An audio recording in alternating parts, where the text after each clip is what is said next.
எமது காலம் எனும் தொனிப்பொருளில் பயணிக்கும் அருங்காட்சியகம் இன்று செவ்வாய்க்கிழமை காலை 10 மணி அளவில் ஆரம்பமானது.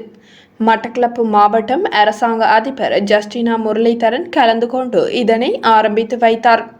இந்த அருங்காட்சியகமானது மட்டக்களப்பு தேவநாயகம் மண்டபத்தில் ஜூலை 9 தொடக்கம் 16 வரையில் இடம்பெறுகின்றது. இதில் காட்சிப்படுத்தப்பட்டுள்ள இலங்கையின் வரலாற்றை சான்றுபடுத்தும் விடயங்களை மேற்குறித்த திகதிகளில் காலை 8 மணி முதல் மாலை 6 மணி வரையில் பார்வையிடலாம்.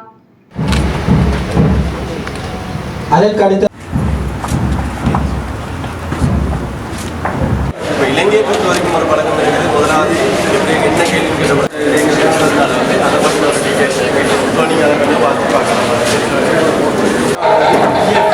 அதாவது கவர்மெண்ட் பிரிவு அப்படின்னு ஏதாவது கேள்வி இப்போ ஒரு ஸோ இதில் பார்த்தீங்கன்னா இயற்கையிலிருந்து 5 டாக்குமெண்ட் நாங்கள் எடுத்து இலங்கை சுதந்திரம் அடைந்த பிற்பாடு ஆனந்தகுமார் சுவாமி மாவட்டம் அப்படின்ற மாதிரி அதுக்கு பிறகு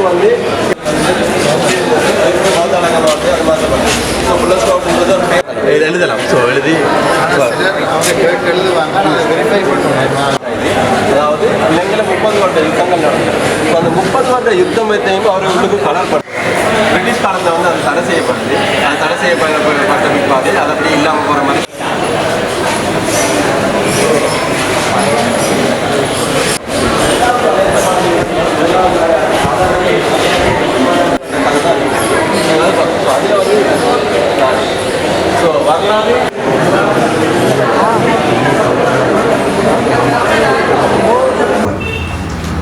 உண்மையான வரலாற்றை கண்டறிய எமக்கு அவசியமானது ஒற்றை விவரணமா அல்லது பன்மைத்துவ அணுகுமுறையா?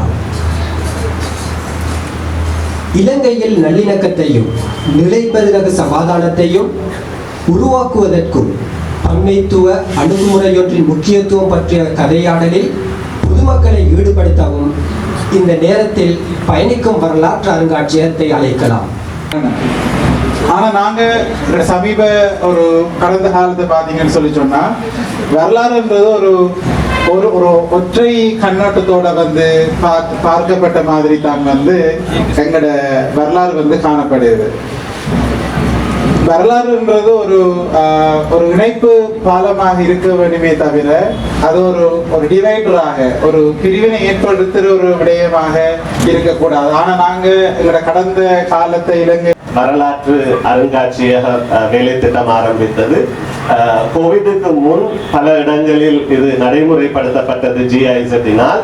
கோவிடுக்கு பிறகு ஒரு ஓய்வின் பின்னர் நாங்கள் கடந்த வருடத்தில் இருந்து இந்த வேலை திட்டத்தை மீண்டும் ஆரம்பித்து 3 அருங்காட்சியகங்களை நடத்தி இருக்கின்றோம். முதலாவது கண்டியிலும், 2வது குருநாகலையிலும், 3வது பதுளையிலும் நடத்தி Mr. Sujan Nanayakara MSc members, ACLG Batikalo, Eastern Province Director Rural Development, Brigadier and the Director of Green Space and other high officials and the participants.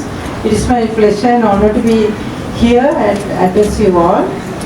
நான் சுருக்கமாக தமிழ் மொழியிலே பேச விரும்புகிறேன். ஏனென்றால் நான் இன்னொரு நிகழ்ச்சிக்கு செல்ல இருப்பதனாலே நிச்சயமாகவே இது எங்களுக்கு ஒரு சந்தோஷமான நாள். அதாவது அருங்காட்சியகமே எங்களுடைய காலடிக்கு வருகை தந்திருக்கிறது. அது மட்டுமல்ல, மட்டக்களப்பு மாவட்டத்தின் கலை கலாச்சார நிகழ்வுகள் பற்றியும் எங்களுடைய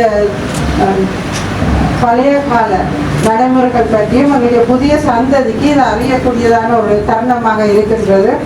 எங்களுக்கு மட்டுமல்ல, எங்களுக்கு கூட தெரியாத பல விடயங்களை நாங்கள் இந்த 6 நாட்களிலே தெரிந்து கொள்ளக்கூடியதாக இருக்கிறது. நினைக்கிறேன் மே மாதம் அளவிலே இவர்கள் இங்கே இப்படி ஒரு நிகழ்ச்சி நடத்துவதாக எங்களுக்கு அறிய தந்திருந்தார்கள். அதன்படி அவர்கள் சொன்ன மாதிரி அதே தேதியிலே இன்றைய தினத்திலே இந்த நிகழ்ச்சி ஆரம்பித்ததையிட்டு அவர்கள் அனைவருக்கும் நான் நன்றி கூற கடமைப்பட்டுள்ளேன். எங்களுடைய மட்டக்களப்பு மாவட்டத்தில் இருக்கின்ற சிறப்பு அம்சங்கள், வரலாற்று முக்கியத்துவம் வாய்ந்த நிகழ்வுகள் பற்றியும் நாங்கள் இந்த காலகட்டத்தில் அறிந்து கொள்ளக்கூடியதாக இருக்கின்றது. எனவே அதுக்காக ஒழுங்கு செய்த அனைவருக்கும் எனது நன்றி.